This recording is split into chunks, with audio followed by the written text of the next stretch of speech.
Hey guys, I did a video on this. I talked about this on like a short snippet of it, and then everybody made fun of me on my YouTube Clips channel, which is the YouTube Clips Papa got. It's in the description because I think it's a small channel, so I had a lot of conservatives getting upset with me. So I wanted to watch the full thing. Maybe I took it out of context. I guess, but it basically Matt Walsh just makes fun of people for taking sick time, which is weird because you're a podcaster and you can work sick. But real people that work real jobs need to use their sick time because they work in the real world and they get sick and they probably don't want to spread it. So let's see. Today for our daily cancellation, we turn to a new study that reveals something that will surprise no one. Oh, what is it? The New York Post reports, quote, Gen Z employees are entitled, too easily offended, lazy, and generally unprepared for the workplace. That's the soy woke face? According to their new bosses, the dismal... Incredible. So just to be clear, I actually read through these articles. I read through this article from the New York Post, and then I read through the article that they're referencing, and it doesn't really seem like a huge thing. I don't know, man. When I look at this, it's a study that finds that like bosses find young people to be not great workers, and I'm sitting here and I'm like, this seems like a normal problem. I feel like young people in general kind of suck at work, and I feel like this is a problem that existed for the generation before.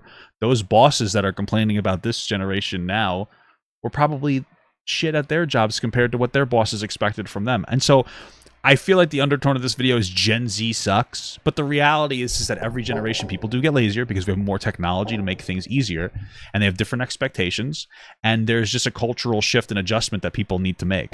People who first start working a real job always suck at their job because they're annoying, right? Like we've all been the first. I used to suck at my job when I first started working there because you're used to doing whatever you wanted, and we have people growing up a little later now too. I'm not really working until later because they're staying in school longer. Their parents are paying for them, and there's an adjustment period, and they kind of suck sometimes, which is true. But I feel like this is not a unique issue. This is how things have like always generally been, in my opinion. So I don't think it's quite like the execution sentence Matt Walsh thinks it is. I think it's really just very normal that young people tend to adjust poor, like they need an adjustment period into the job market. Thank you for the $2 from Toxical. Workers born in 2010 or 14, by the way. That's crazy. Oh, God. Assessment of workers born between 1996 and 2010 A worker from 2010. Hey, that's what you meant? That's a 14-year-old. What kind of worker is that? comes in a poll of 900. What is 1996? That's 28. 166 business leaders. I want to know how old these people are because I feel like you're not going to see the same problem with a 28-year-old that you're going to see with like an 18-year-old Across the country, taken last month by the online education magazine Intelligent. I mean, if you're going to include 14-year-olds in this poll, this kind of skews the data a little bit, no? .com. Survey found 75% of execs felt most of the recent college grads they hired were unsuccessful. 60% said at least some of them had to be fired. Okay, some of them had to be fired. Okay. We had 10 of them. We had to fire 2 of them. That's okay. Yeah, I wouldn't doubt this. They're young. They're college grads. They're probably 20, 21, 22, immature. Again, people are maturing a little slower now because part of it's because they're struggling to find work, but they're staying in school later and they're getting less stuff. I expect this. I don't think this is a Gen Z problem. I think that this is a general generational problem with young people who first start working. The supervisors who ranged from C-suite execs and business owners to... Also, executives can suck balls, I feel like. You know what I mean? Some of these guys are, what are you really doing? Yeah, you got these CEOs providing what value for the company or for anybody's life. Senior and human resource managers at companies with more than 10 employees said that they'll refrain from hiring Gen Z workers in the coming year. Quote, okay. With Gen Z, they've got a ton of access to information. Also, I'm wondering what jobs you're talking about. Because like if you're talking about a job with a high turnover, like some kind of a fast food restaurant or some kind of like a cashier position, like of course you're going to have high turnover rate. Like just because they are college, what does it say? They're college graduates doesn't necessarily mean that they're going to that job for the degree. I would want to see that. Are these people just like working a job at retail so that they can make a living while they go to school? Or are these people who are coming into your company but specifically with the intention of trying to be part of your company? Because all this context matters. Retail workers don't exactly get treated particularly well. So having struggles with retail workers also doesn't surprise me. There's a lot of context missing out of here. It's like the survey found that 75% of execs felt most of the recent college grads they hired were unsuccessful. Well, like what executive? An executive at like a law firm or an executive at Kohl's? Like what are we talking about? A lot of different content, news sources, and influences, said Hugh Wynn, Chief Education and Career Development Advisor for Intelligent and a former Fortune 500 hiring manager. Well, he's a former manager. So this is true. They have a ton of access to information, a lot of different content. Yeah, that's true. I mean, they're probably more educated and annoying. This is the reality. Young people I feel like, are more likely to, like, they might, like, ask more questions and be kind of annoying about stuff. And like, why do I have to do that? Back in the day, you used to be able to tell somebody to do something and they would just do it. I mean, that's a worker bee mentality. Some people are a little different now. They want an explanation for why they need to do stuff, and it can be frustrating for a manager, but you kind of have to adjust as a manager and explain why you need people to do stuff. It's a point of respect. I don't disagree with that. So when they go into a company that has more traditional norms, you get a situation where it doesn't always mesh. You told the Post about 7. Yeah, and I wonder what the traditional norm is. Being very vague. A traditional norm is potentially asking you to work over the amount of time that you're supposed to work. Or is a traditional norm a little bit more of a regimented? I don't know. I'm sure there's positives and negatives to traditional norms. One traditional norm is that people will focus more on their job probably than be distracted on their phones. That's a good traditional norm. A bad one is, like, you would be expected to work overtime without getting paid. That does happen in some jobs, especially in a job that'll be like, oh, can you work an extra? We let you go home 2 hours early yesterday. Why don't you stay a couple hours late today? That doesn't necessarily work like that. You can tell people, you can pay people for not doing work. You can send people home 2 hours early. You can't tell them to stay late and not pay them, right? And that would happen with me at one of my jobs. I used to do resets. So you go around to different supermarkets, and every supermarket had a little bit of a different requirement for it. So some of these supermarkets, they're bigger stores. It might take you 8 or 9 hours to do.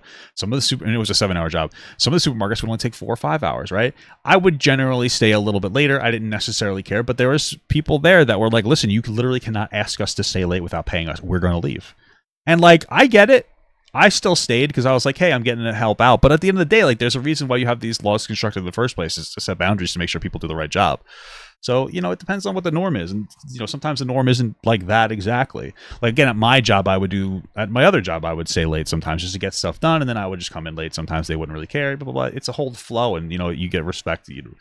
But since it was a union job, it's not necessarily like that anymore, because technically they can't have you do that, and it gets very complicated. So I just wonder what that norm is. What's the historical norm there? 17% of leaders believe Gen Z, who range in age from their teens to about 28, is often too difficult to manage, and 39% say, well, the teenagers, of course, are going to be difficult to manage. They're fucking kids. They have poor communication skills. Maybe. I would say older people, in my experience, have had worse communication skills than younger people, just to be clear. That's just my experience when I was in the job, like actually working a real job.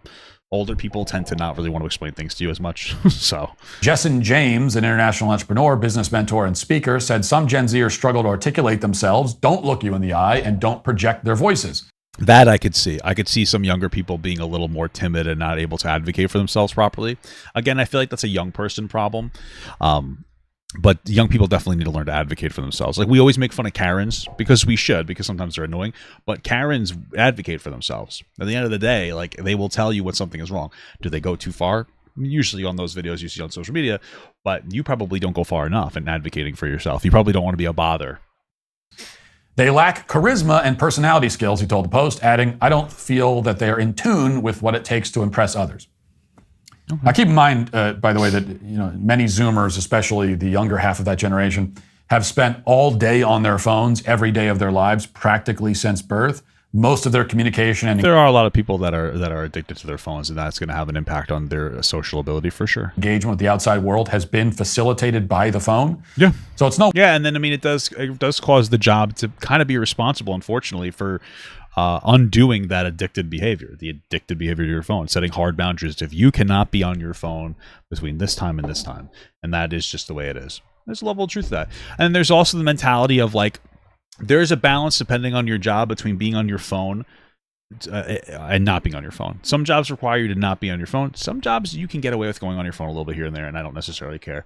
Like, if I'm going to, like, a Kohl's, I just went to a Kohl's the other day, and I go onto the cashier, and the cashier is on her phone as I walk up to there, I don't care, because, like, you're on downtime and you're just, like, distracting yourself. If there's nobody on the line, and that's fine, as long as it doesn't interrupt your job.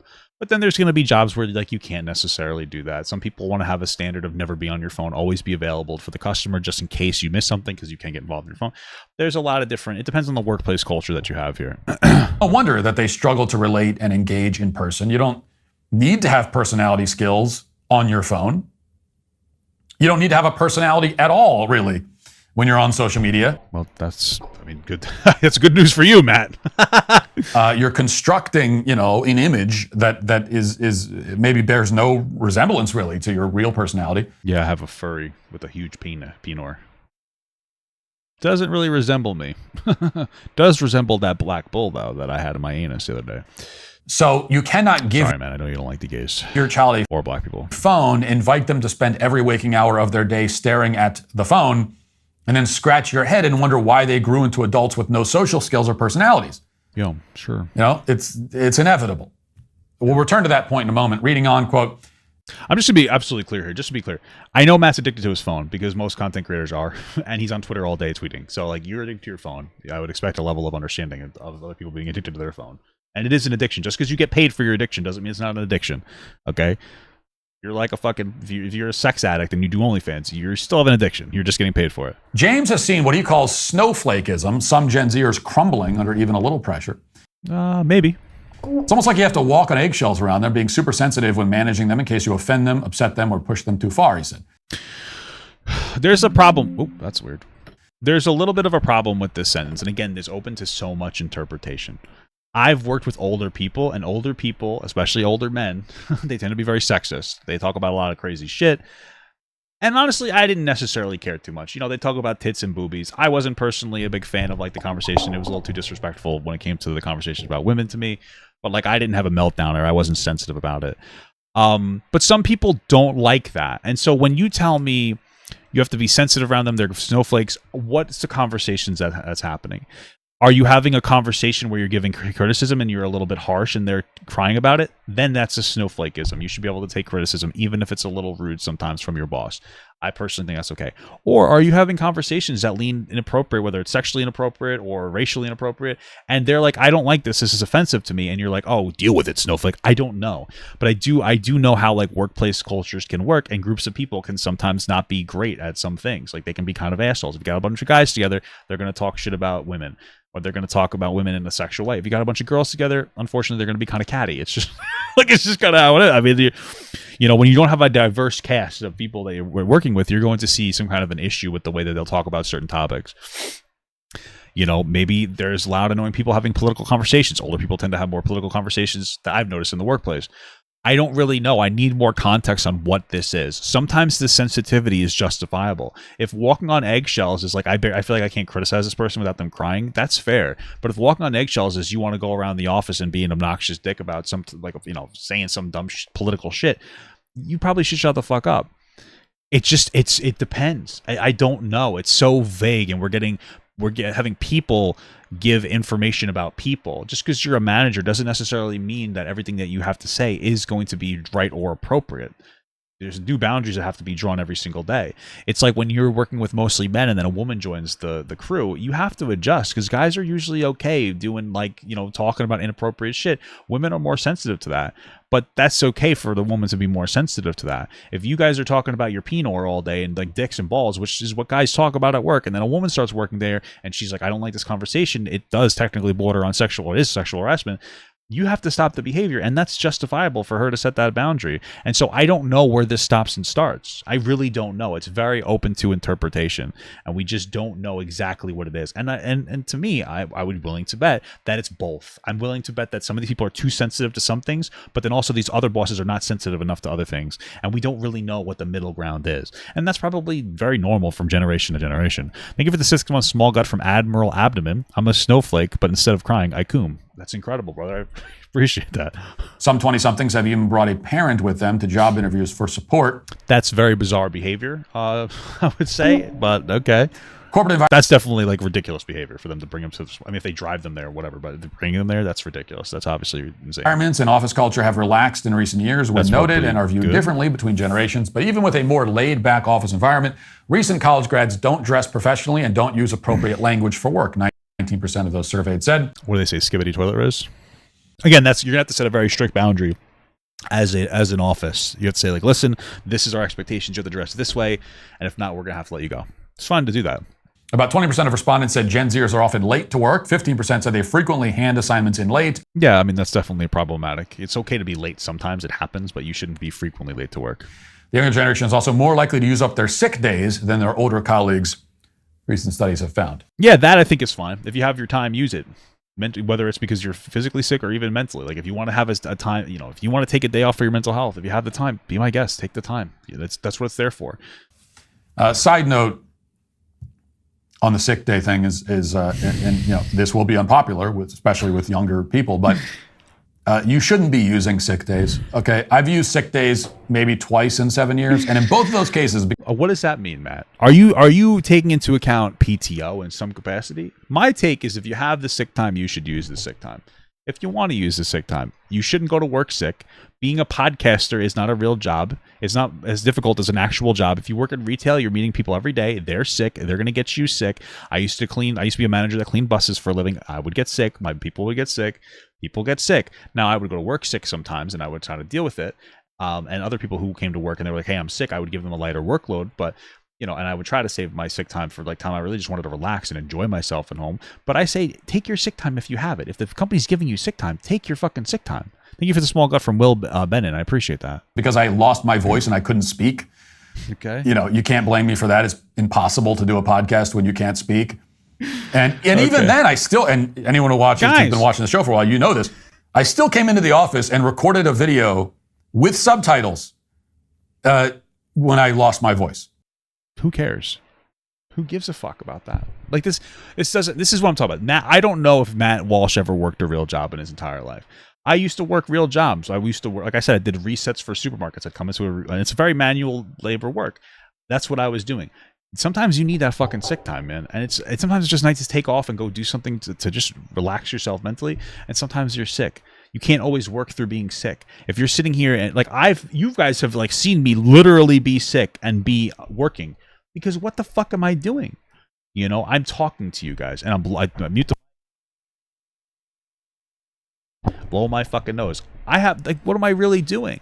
I'm in a temperature controlled environment in my own house where nobody else will get sick except for my wife because I am already home. I don't have to drive to work. I can Uber Eats for whatever the fuck. I don't like using Uber Eats, but you get my point. I can get whatever food I want to get here. I have every convenience at my fingertips. Okay. Am I still working? Yes, I'm doing more than doing nothing. But like at the end of the day, it's not a particularly big concession to go into either work from home or even into an office where you're going to be somewhat isolated and talk in a temperature controlled area. It's not as difficult, especially considering like what is he pumping out, hour or two worth of content a day? It's not as difficult as having to work a full 7 or 8 hours. So like, when you're coming in and most of Matt's job seems to be, posting some kind of a live stream, like which seems to be what the general content strategy is. He'll have an hour episode and then he'll post the segments of that afterwards, right? That seems to be the general flow of that. But when you're only producing an hour or two worth of content, like how are you going to sit here and tell people like, today, the Matt Walsh Show, hey, don't take a sick time. I'm sure there's some behind the scenes work, but I also am sure that he has a team of people doing his editing for you and doing a lot of the things that he's doing, doing a lot of the things for him. So, I mean, it's hard to be particularly sympathetic to the situation. It's not the same. The job you do, Sassy Matt. Look at this. This is a sassy picture of him. I'm taking that. We're going to use Sassy Matt as on the video. It's hard. It's not the same job. You don't understand the struggle of like a regular worker who, obviously, if you recall. But generally speaking, again, I know this is unpopular, but sick days are for children. Okay, they're for kids in school who are trying to stay home so they don't have to take a test that day. Like with rare exception. I even said this in the TikTok reaction I did to this part. If your kid is performing really well in school and getting A's and B's, let them have a day off if they ask for it every once in a while. There's nothing wrong with that, in my opinion. As long as they understand they have to make up their work. Here's another good picture of Matt. This is him looking. He looks so sick here. Guys, I'm so sick right here. We're going to use this one just in case. Yeah, I'm looking so sick here, guys. Look at me. I'm still working. I came into the office today, even though I'm sick. And you know what's funny? It's not even just about having an easier job, so when you're sick, you can still perform it. It's about your job. How much of an how exposed are you to elements? Like I said, if you're working retail, people are breathing on you all day. Or you're working outside, people are breathing on you all day. Your immune system is going to be dropped. You're working in a fucking office. What do you really got going on here? Taking a sick day as an adult should be pretty embarrassing for you. Why? Calling your boss and saying, sorry, I can't come in today. My tummy hurts. No, I just text my boss. Can't make it in today. I don't have to tell you why. It's a law.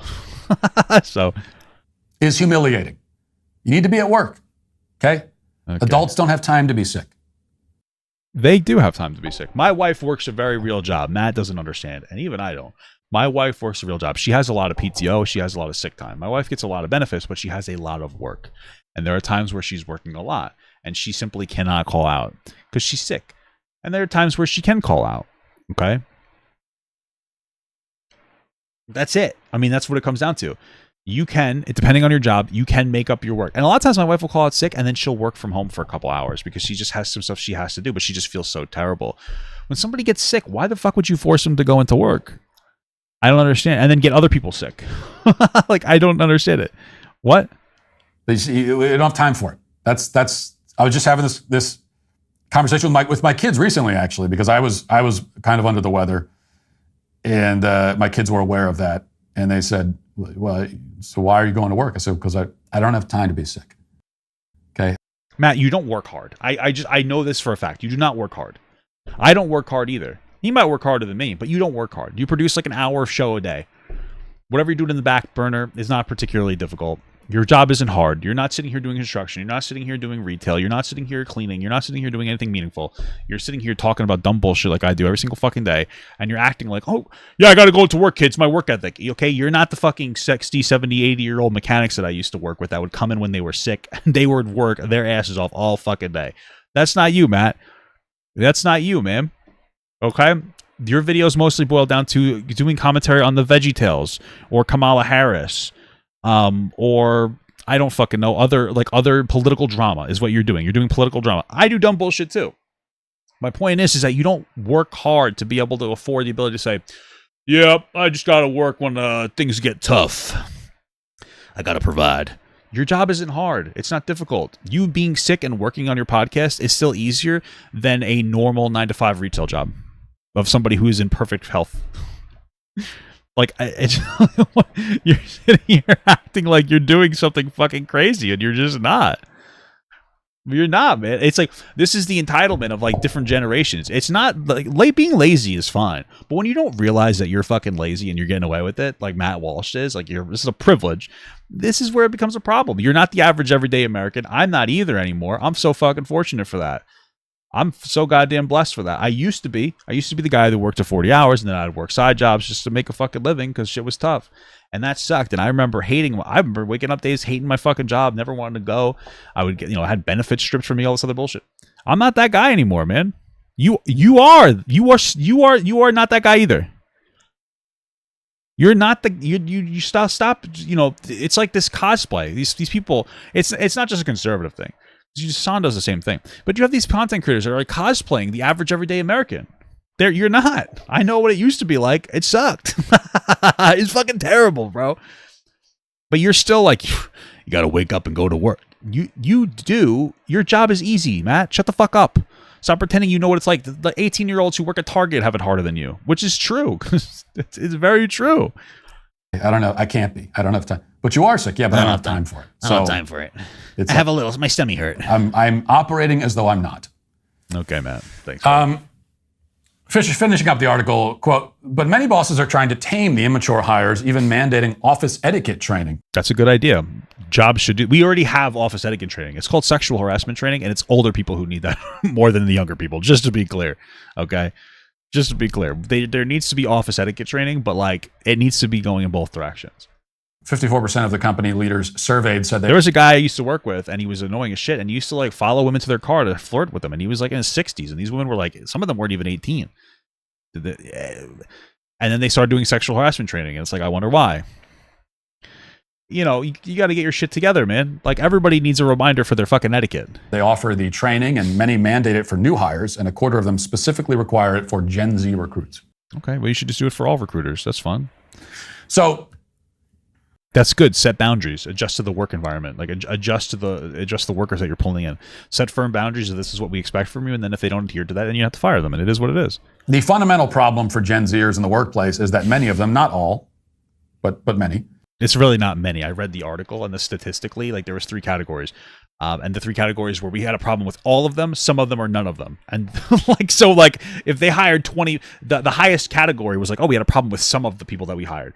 There could have been 20 people that they hired, and one of them could be a problem. That still goes into the middle category. We don't even know necessarily like what the full Like, how many of them are an issue? Have never really been introduced to, and this is really what it comes down to, they've never been introduced to a concept called obligation, otherwise known as responsibilities or duties. Duty. Man, have you heard of Rose Sparks? This dual-action prescription merges the powerhouse ingredients found in generic Viagra and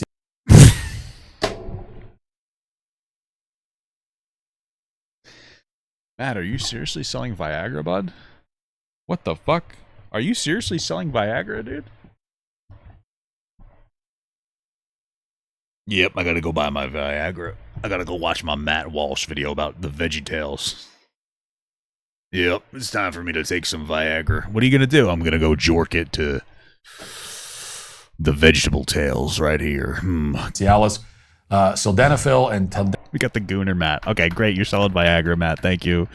If you guys want to buy these off-brand Viagras, go to this thing on the screen. Yeah. That's a long ad, bud. Provider.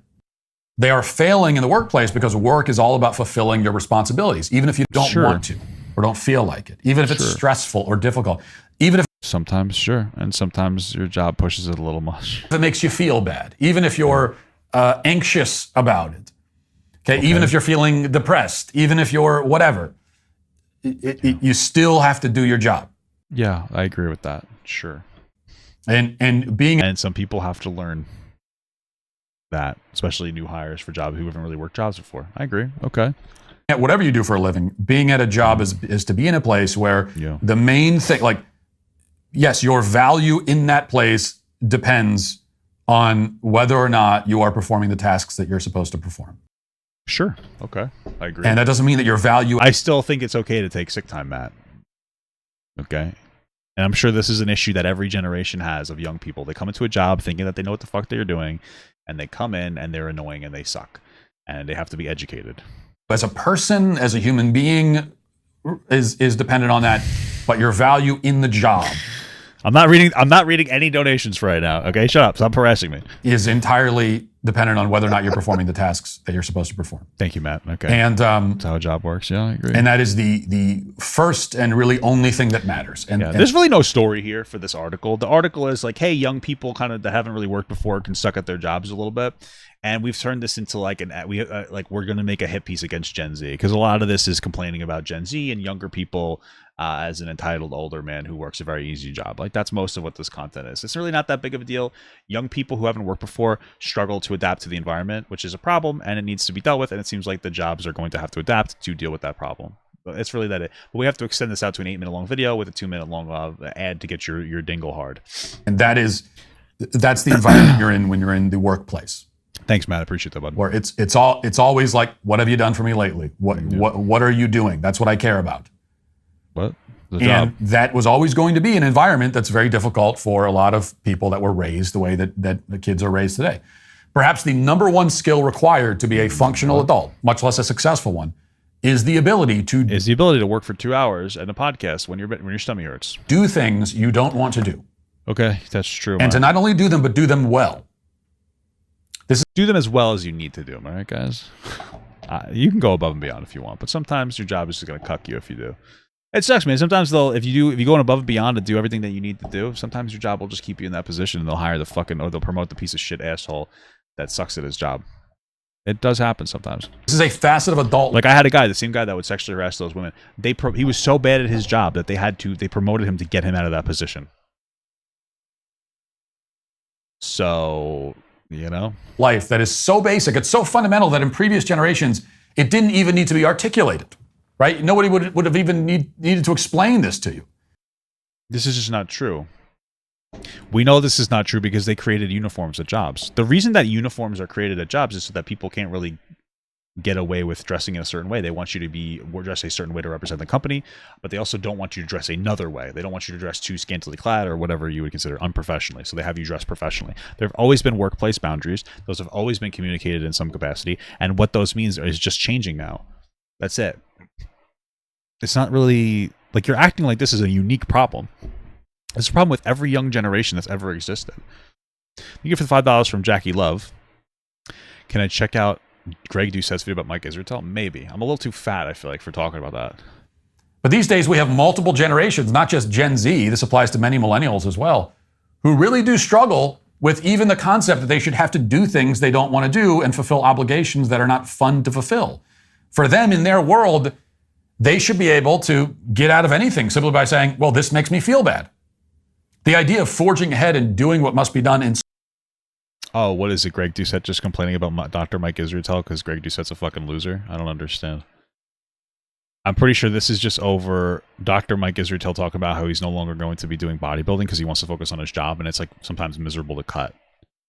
It's really not that big of a deal. Okay. Greg Doucette's a loser. I don't think anybody really cares about that guy or respects him. He's kind of just an annoying, whiny bitch. In spite of how you feel is foreign to them. Successful adults know that you can't let feelings guide you. You have to act and do what you need to do, and the feelings will follow behind. You can't wait until you feel happy and then act. You act first, and eventually you'll find that you also feel happy. Sure. Happiness is a byproduct of a well-lived life. It is not the starting point. It's not the entryway. Unsuccessful and dysfunctional adults try to flip this around. They insist that they must feel happy first, and then they'll act. But you can't conjure happiness out of the ether like that. You can't sit around waiting to feel it. The more you sit around waiting, the more your life falls apart around you, and the more unhappy you are as a result of that. So it's a vicious cycle that never ends. Okay. Hey guys, try to do better at your job. And employees or employers, you're going to have to set better boundaries. That's exactly what's happening. Many people in Gen Z struggle with this concept, but that's not entirely their own fault. It's the job of parents to convey this message to their children. Yes, of course, Matt. Thank you. You're right. My own kids struggle with this, as all kids do. Mm-hmm. And so sometimes, every parent has heard this. I'll tell my kids to do something, clean your room, do the dishes, whatever. And sometimes you'll get the response, oh, but I don't want to. And for a child, this is a logical rebuttal, right? They don't want to complete a certain task, and therefore they shouldn't have to. This is how their mind works. And I was just having this conversation with my 4-year-old recently. Your 4-year-old? How old is this guy's kids? And I told her to clean up her room. And this was her answer. Well, I don't want to. And I'm explaining to her, well, you don't want to, but you're still going to. Okay? Would you explain that to her? You're a tough guy, Matt. You need to, even if you don't want to. Yeah, and since they're at the age of 4, usually be like, they clean your room. If they say no, then you have to clean their room with them. You have to kind of get them to do, because the young people are kind of very stupid. So you kind of have to be like, you're going to clean your room, and you're like, let's go. We're going to clean your room. Like, you know what I mean? That's how you have to do it. You kind of have to guide your kid as they get older to do things. And as I'm talking to her, I can see in her face that she really is. She's struggling to understand that concept. She doesn't quite understand. It's actually a disconnect here because she's 4. And so for her, it's like, well, wait a second, but I don't want it. What do you mean I should do? But I don't want to. Why should I have to do a thing I don't want to do? And this is one of the great struggles as a parent is to get this message across to your kids. It's up to me as the parent to help them understand that just because they don't want to do it doesn't mean they don't have to do it. Cool. Nobody wants to clean their room, yet the room needs to be cleaned. Mm-hmm. Right? So we're at an impasse. What must be done and what you want to do are not aligned. And whenever that happens, the former must win out. And it's my job as a parent to teach my children this. Yeah. If you don't teach your children, they will grow into adults who have the mentality of children. They won't make it in the workforce. They won't make it in life generally. Yeah. And many older people did not instill these life lessons in their kids, and now they sit around complaining about the generation that they failed to properly raise. All right, finally a good point. Yeah, that's actually true. Thank you, Matt, for having the awareness. That's what it really comes down to. And that is why these Gen Zers in the workforce and their parents are all today canceled. Damn. Wow. Thanks, Matt. I'm going to buy that Viagra and start jorking my penis. Okay.